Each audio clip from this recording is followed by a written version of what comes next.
जरा डिफेंस की एक कहानी निकल के आई है सर, एक छोटा सेगमेंट इस पर कर लेते हैं, क्योंकि कल हमने बातचीत की थी आपके साथ और आज जो है ये कहानी निकल करके आई है। जरा स्क्रीन पर खबर लेकर के आ जाइए। दो खबरें हैं और दो तीन खबरें हैं, तो उसको थोड़ा सा इन खबरों को लेकर के आते हैं। कल सर खबर ये आई शाम, मतलब कल के आज सुबह से ही तैर रही, कल रात में ये खबर अपडेट हुई। करीब 1 लाख करोड़ से ज़्यादा के 10 डिफेंस प्रोजेक्ट को जो है वो डीएसी की तरफ से मंजूरी दी गई है रक्षा मंत्री राजनाथ सिंह की अध्यक्षता में, भारत निर्मित रक्षा उपकरणों की खरीद को। और ये फोकस जो है ना, अंडरलाइन कीजिए, भारत निर्मित रक्षा उपकरणों को, एयर डिफेंस सिस्टम, बख्तरबंद गाड़ियाँ, इलेक्ट्रॉनिक वॉरफेयर सिस्टम, इन सब की खरीद की जाएगी। और सबसे महत्वपूर्ण बात क्या है कि इसमें जो तीनों हमारे क्षेत्र हैं ना, चाहे वो मिलिट्री हो या फिर हमारी जो वायुसेना हो या नेवी हो, इन सब के लिए 1 लाख करोड़ से ज़्यादा के प्रोजेक्ट को मंजूरी दी गई है। स्वदेशी डिज़ाइन और विकास को बढ़ावा देने के मकसद से 1 लाख करोड़ से ज़्यादा के प्रोजेक्ट को ये मंजूरी दी गई। और ये तमाम उन कंपनियों को ये प्रोजेक्ट जाएंगे जिन पर कि हम लगातार बातचीत कर रहे हैं। कल हमने बातचीत की थी और कल दबाव था डिफेंस शेयरों में, और आज काफ़ी अच्छा मूव। आज खासतौर से जरा बीएल को लेकर के भी कोई खबर थी। आज बीएल पे बहुत सारे लोग सवाल कर रहे हैं, अगर बीएल पे कोई खबर हो तो एक बार के लिए दिखाइएगा। लेकिन आज जैसे हमारे एक दर्शक जो हैं, गब्बर इज़ बैक, वो कह रहे हैं कि 376 पर लिया हुआ है, अच्छे प्रॉफिट में बैठे हुए हैं। केतन अखानी जी कह रहे हैं सर बीएल में क्या करें। और भी दो तीन नाम हैं, पर सारे नाम कई बार लेने थोड़े मुश्किल हो जाते हैं, आगे पीछे नाम हो जाते हैं जब हम शो भी कर रहे हैं। तो सर अभी बीएल से शुरू करते हैं सर, जरा एक बार फिर से कल के रिविजिट करते हैं, रिवीजन करते हैं, जैसे हम लोग एग्जाम में करते थे। तो ये अभी क्या करें सर, जो लोग के पास है, ज़्यादातर लोग प्रॉफिट में होंगे, बीएल में लॉस ज़्यादा नहीं होगा, अभी क्या करना चाहिए बीएल में सर? देखिए विपुल जी, मुझे लगता है कि बीएल में जिनके पास है, आपको एक बार वेट करना चाहिए, होल्ड करना चाहिए, क्योंकि मेरा टारगेट बहुत लंबा है बीएल को लेके। आप देखेंगे ऑलमोस्ट 3,13,000 करोड़ के आसपास मार्केट कैप है। लिक्विडिटी का कुछ प्रॉब्लम यहाँ पे है ही नहीं। प्रॉफिट ग्रोथ देखेंगे ऑलमोस्ट 34% सीएजीआर के साथ हो रहा है। क्वार्टर टू क्वार्टर सेल्स देखेंगे यहाँ पर भी 7% इंक्रीज है। नीट वर्थ भी आप देखेंगे ऑलमोस्ट 20,000, पहले ये ऑलमोस्ट 14,000 करोड़ के आसपास था, वो इंक्रीज होकर अभी नियर अबाउट 20,000 करोड़ के आसपास आया है। सर लोन है ही नहीं, डेट टू इक्विटी कुछ ज्यादा यहाँ पे प्रॉब्लम है ही नहीं। प्रोमोटर होल्डिंग भी 51% के आसपास है। एंड इंडस्ट्री अगर पी देखेंगे आप, ऑलमोस्ट 75 के आसपास चल रहा है, जो प्राइस टू अर्निंग रेशियो होता है स्टॉक का। आप बीएल का देखेंगे ऑलमोस्ट 59, ऑलमोस्ट 60 के आसपास, मतलब कंपेयर टू इंडस्ट्री अभी भी ये अंडर वैल्यूएशन पे ट्रेड हो रहा है। सो ये तो फंडामेंटल डेटा है। टेक्निकली देखिए स्टॉक नीचे नहीं आ रहा है, ऊपर ही जा रहा है, और इतना एक सेंटिमेंट बन रहा है, इतना एक फ्लो है। सो आई बिलीव ये स्टॉक बहुत जल्दी यहाँ से इमीडिएट शॉर्ट टाइम फ्रेम में 460, और 460 तो शॉर्ट टर्म का टारगेट मैंने बताया आपके प्लेटफॉर्म से ही। हम 270 से इसको बाई कॉल देते आ रहे हैं, 270 से बात करते करते अभी 430 हो गया, अभी ऊपर ही जा रहा है नॉन स्टॉप। तो मेरा मानना विपुल जी यहाँ पे ऐसा है, एक बार बने रहिए नेक्स्ट दिसंबर तक, एटलीस्ट दिसंबर से पहले आपको बेचना नहीं है। बहुत जल्दी आपको यहाँ पे 550-600 का टारगेट आपको देखने को मिलेगा। बस एक प्रॉब्लम है स्टॉक में ना, सेलिंग प्रेशर नहीं आ रहा है स्टॉक में, थोड़ा प्रॉफिट बुकिंग नहीं आ रहा है। अगर एक बार थोड़ा बहुत प्रॉफिट बुकिंग आ जाता है तो अच्छा होगा। सो स्ट्रैटेजी वही है, 50% करेंट जोन से इन्वेस्टेड रहिए और एक बार अपॉर्चुनिटी के लिए वेट कीजिए। फंडामेंटल मैंने आपको इजीली बता दिया कि इंडस्ट्री का एटलीस्ट जो पी होता है वो चल रहा है अप्रोक्स अपना 75 के आसपास, स्टॉक का अभी भी 60 के आसपास है। तो वैल्यूएशन के हिसाब से भी मुझे लगता है कि बहुत नीचे है। बने रहने का यहाँ पे टारगेट सलाह होगा, और टारगेट होगा मिनिमम 550-60 बिफोर द दिसंबर। चलिए, तो ये बात जो है बीएल को लेकर के निकल के आ रही है। और जब से हम लोगों ने पिछले 3-4 महीनों से जो लोग भी हमारे साथ जुड़े हैं, डिफेंस में अच्छे पैसे बने होंगे सबके, क्योंकि हर लेवल पे हमने डिस्कस किया है।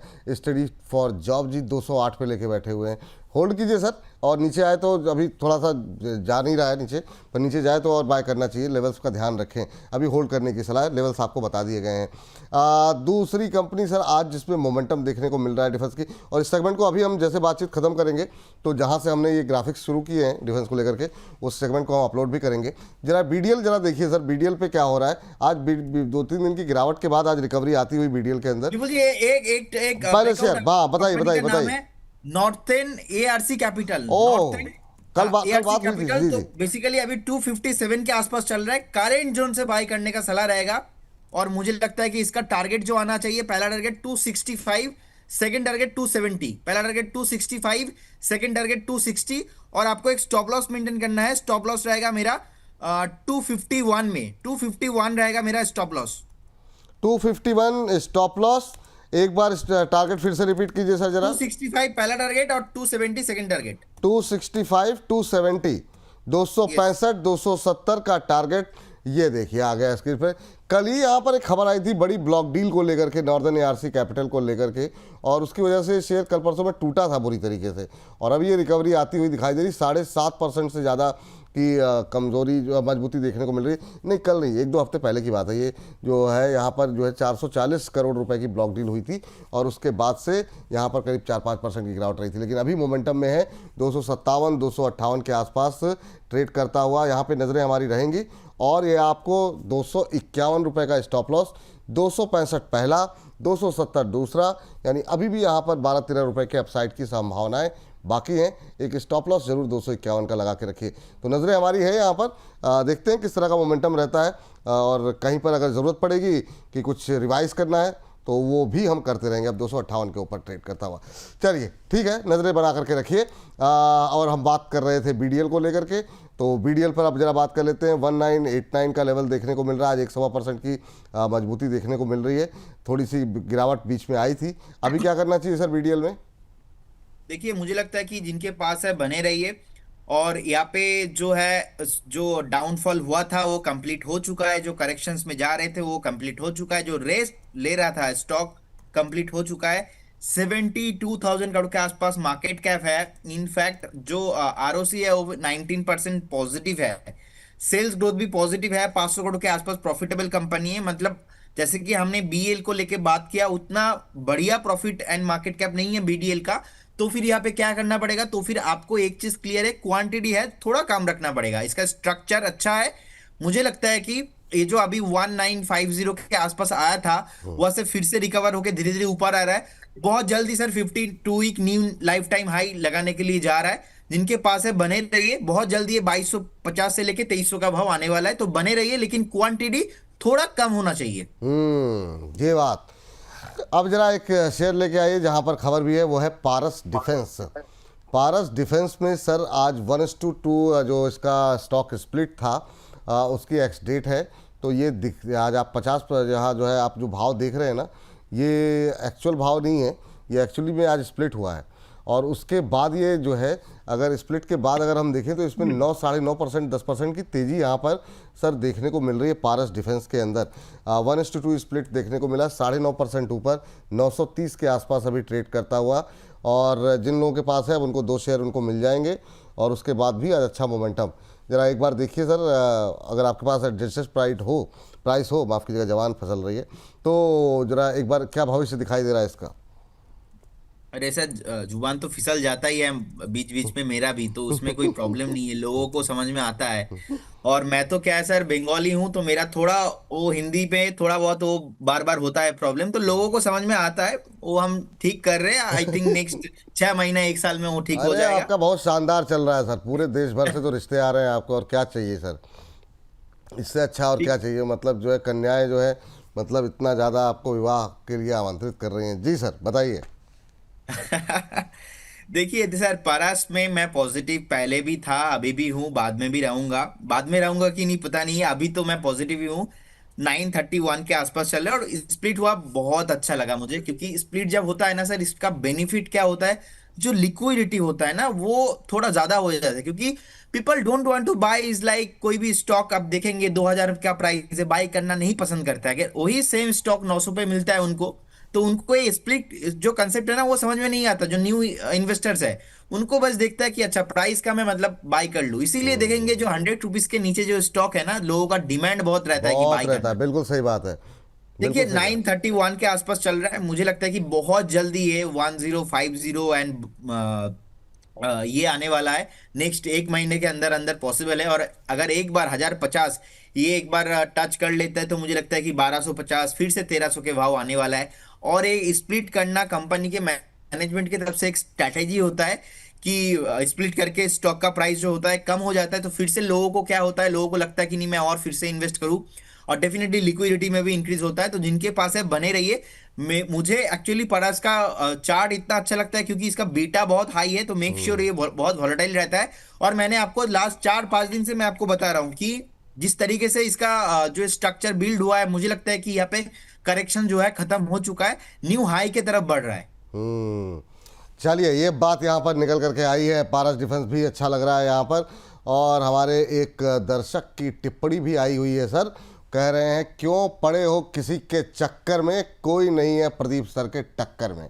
तो ये मतलब जो है, ये देखिए भावनाएं जो है, दर्शक क्रिएटिव न्यू थॉट्स के नाम से आईडी बनाई हुई है। इनका सवाल भी है टाटा मोटर्स पे सर, लेकिन इस सेगमेंट के बाद लेंगे। थोड़ा सा आज मोमेंटम में है, बहुत लोग 2-4 दिन से परेशान थे, तो थोड़ा सा डिस्कस कर लिया जाए। एचएल सर सबका फेवरेट है एचएल। ठीक है, थोड़ी चाल सुस्त हुई बीच में, बाकियों की तरह नहीं धुआंधार तरीके से चला। बहुत सारे डिफेंस शेयरों ने के मुकाबले थोड़ी सुस्त चाल दिखा रहा है, लेकिन कैसे देख रहे हैं सर आप इसे 5,000 के आसपास? देखिए, एक तो चीज मैं क्लियर कर देता हूँ, एचएल बाई मुझे करना है और ऑलरेडी हम 3,400 3,500 से बोल बोल के अभी 5,000 के आसपास ट्रेड हो रहा है। अब कॉन्सेप्ट क्या है? कॉन्सेप्ट मेरा टारगेट जो है ना 7,500 8,000 ही है। लोगों का सर समझने में इतना मिसकंसेप्शन है कि उनको इतना खुल के, मैं तो टेक्निकली यूज ही नहीं करता। अब देखेंगे, मैं अगर यहाँ पे अभी चाहूँ कि मोरूबुजू पैटर्न बनाया, मॉर्निंग स्टार, इतना कॉम्प्लिकेटेड मैं कर दूंगा, लोगों को समझ में नहीं आएगा। तो मैं तो हमेशा ट्राई करता हूँ इजी, एकदम जो सिंपल लैंग्वेज है वही मैं बताने के लिए हमेशा ट्राई करता हूँ, लेकिन फिर भी समझ में नहीं आता। अब क्या है, if you want to buy HAL, if you believe in India growth story, if you believe defence sector, so तो फिर आपके पोर्टफोलियो में तो HAL होना चाहिए। अब बाय कब करना है, सेफ कब रहेंगे, मैं सेफ्टी के साथ आपको बता रहा हूं। अभी 4,980 के आसपास चल रहा है, अभी 50% पैसा, मान लीजिए आपका एक थॉट है मैं 2 लाख रुपया इन्वेस्ट करना चाहता हूँ, 50% अभी इन्वेस्ट कीजिए, बाकी 50% ना अभी नहीं आपको इन्वेस्ट करना। ये एक मान लीजिए स्टॉक मार्केट है तो एक अनसर्टेनिटी रहता है ऑलवेज, कल को कुछ फिर से कुछ हो जाए, किसी को नहीं पता ना। अगर कल मुझे पता रहता कि कल क्या होगा तो फिर मैं ही कर लेता ना। सो एक प्रोबेबिलिटी रहता है, स्टॉक मार्केट और वेदर किसी को नहीं पता कि कब क्या चेंज होने वाला है। तो इसीलिए ना आपको एक जो है ऑलवेज फेयर वैल्यूएशन ढूंढना है। फेयर वैल्यूएशन कब है? 4,500 से 4,600 4,700 के बीच। कभी भी ये जो रेंज है ना, इस रेंज पे आता है तो आप एक्यूमुलेशन करते रहिए। मतलब अभी 50% इन्वेस्ट, बाकी क्या है, स्टॉक मार्केट है तो इजीली मैं यहां से बोल नहीं सकता कि इजीली यहां से 8,000 हो जाएगा। आपको नेक्स्ट 2 साल देना पड़ेगा। मुझे लगता है कि बिफोर द दिसंबर 6,500 6,000 तो इजीली पॉसिबल है करेंट जोन से। लेकिन आपको सेफ जाने के लिए मैं बोल रहा हूं 4,400 4,500 4,700, थोड़ा थोड़ा करके नीचे की तरफ कभी आता है तो बाई ऑन डीप करके रहिए, क्योंकि 3 लाख ऑलमोस्ट 34,000 करोड़ का मार्केट कैप है।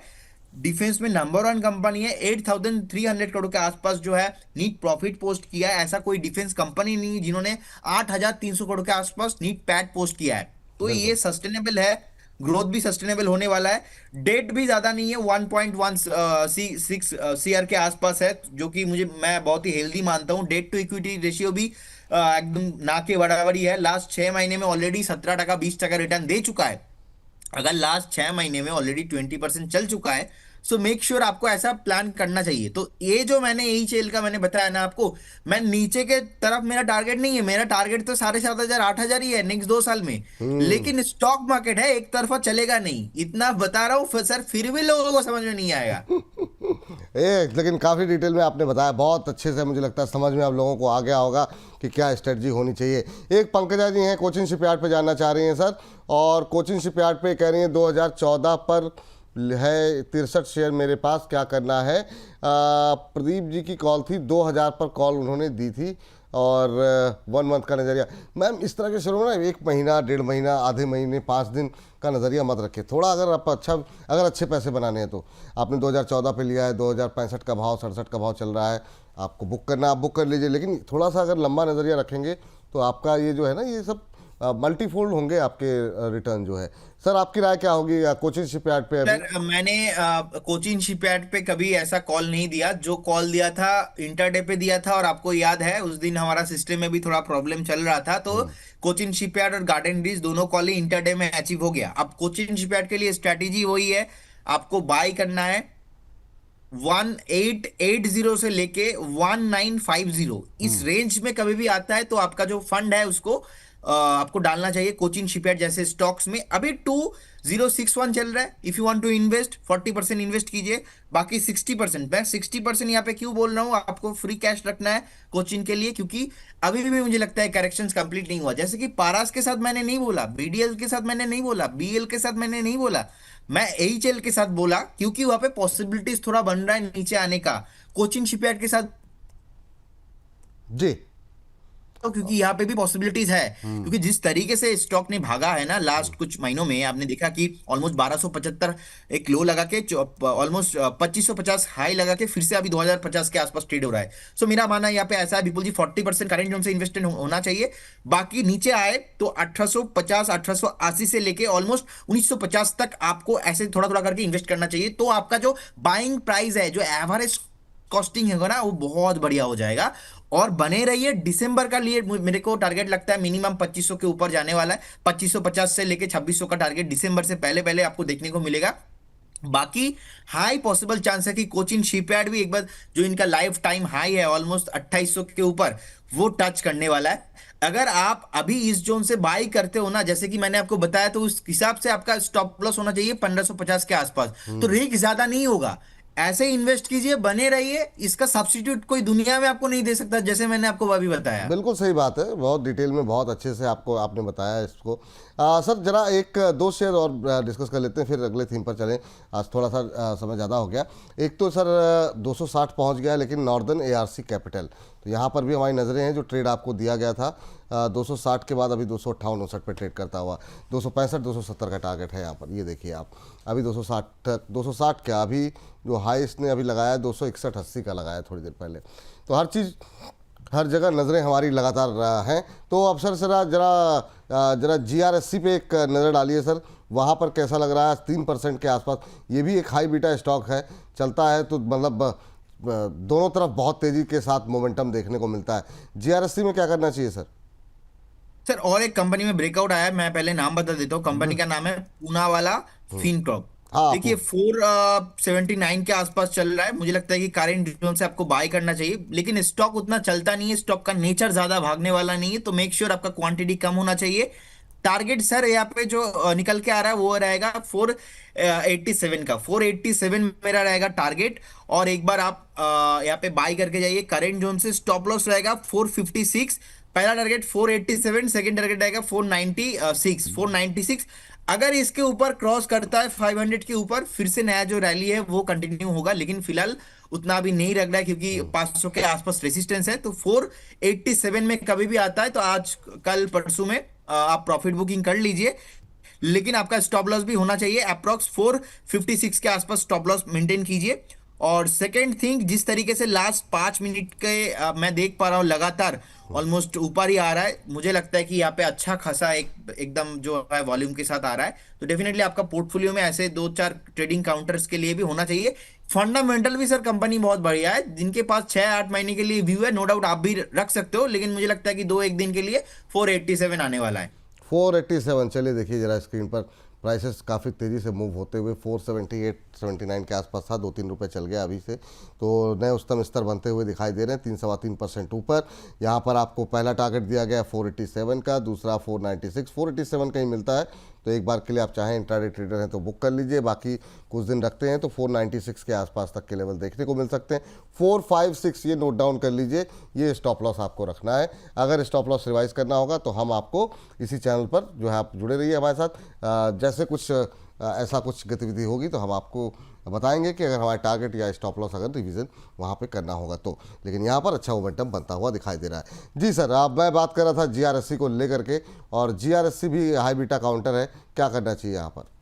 सर मुझे लगता है कि बहुत बढ़िया स्ट्रक्चर है। इनफैक्ट देखिए, मेरा 2 स्टेटमेंट यहाँ पे था, वो अभी भी कंटिन्यू रहेगा। बाय करना है 2850 से लेके 2750 के आसपास, 2950, मतलब आप 2750 से लेके 2950 कभी भी आता है बाय कर सकते हो। जब इसका प्राइस 3400 था तब मैंने बोला था आप एक बार 3150 में बाय कीजिए, उसके बाद मैंने बोला 3050 में बाय कीजिए। अभी मैं बोल रहा हूं कि सर ये आप 2700 से लेके 2950 के आसपास बाय कीजिए। लेकिन उस मैंने बोला जब 3450 था, ऑलमोस्ट 3500 के जोन पे था, उस टाइम पे मुझे बाय नहीं करना था। अब व्यू क्या है? व्यू है कि स्टॉक जो है नीचे आ रहा है। अब जब नीचे रहता है तब एक्यूमुलेशन के लिए ना मिनिमम 8 to 10 वीक्स लगता है। अब एक्यूमुलेशन टाइम पे हो सकता है कि और थोड़ा नीचे आ जाए, तो आपको एक्यूमुलेशन हर एक मोड पे करना है। इसीलिए एक बार से आपको पैसा नहीं इन्वेस्ट करना। बहुत सारे लोगों का, सर मैंने कल देखा, लोगों का कमेंट आया है, अरे प्रदीप सर हमने 3150 में ले लिया, हम तो फंस चुके हैं। फंसा नहीं सर कुछ। मुझे लगता है कि perfect buying, good good valuation के साथ है। इनफैक्ट देखेंगे ऑलमोस्ट 65 का पी है और 37% सी ऑलमोस्ट आरओसी है। प्रॉफिट भी है ऑलमोस्ट 527 करोड़ के आसपास। स्ट्रक्चर जो है अभी भी मुझे लगता है कि जैसे कि पारास भाग रहा है, अदर स्टॉक भाग रहा है, ये अभी नहीं भागेगा। ये अभी जिस तरीके से स्ट्रक्चर बिल्ड हुआ है और 1 महीना हो सकता है कि ना भी चले। लेकिन देखिए एक बार 2950 में हिट हो चुका है, बाइंग एक्टिवेट है। और एक बार हमने 3150 के आसपास भी हमने बताया था कि एक बार आप बाई करके जाइए। वो तो बेटर है ना, एटलीस्ट 3500 3600 के बाई ना करके आपने 3100 पे बाई किया, आप अभी 3000 के आसपास। तो 3000 का स्टॉक 100 200 तो चलेगा ही चलेगा, 100 200 पॉइंट, ये तो नेचुरल है एकदम। सो बिल्कुल। अभी के लिए मुझे लगता है कि आपका स्टॉप लॉस होना चाहिए 2550 के आसपास। बने रहिए, स्ट्रक्चर बहुत बढ़िया है, अभी नहीं चलने वाला। ये जो करेक्शंस है, मतलब मान लो फीवर हुआ है, तो फीवर वो जो रिपेयर होने में भी एटलीस्ट आपको 4 से 5 दिन लगता है। तो अभी गार्डन रीच के साथ वही हुआ है, गार्डन रीच का फीवर हुआ है। तो ये बेसिकली 6 से 8 हफ्ता तो मिनिमम लगेगा इसको बेस बनाने के बाद कंटिन्यू करने में। बिल्कुल बिल्कुल सही कह रहे हैं सर आप। इस बीच सर मझगांव नहीं डिस्कस हुआ ना सर हमारा?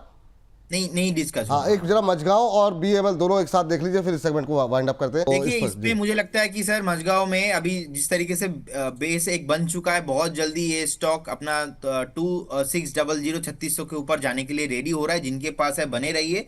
और नीट प्रॉफिट 2414 के आसपास है, तो नो डाउट आपके पास होना चाहिए।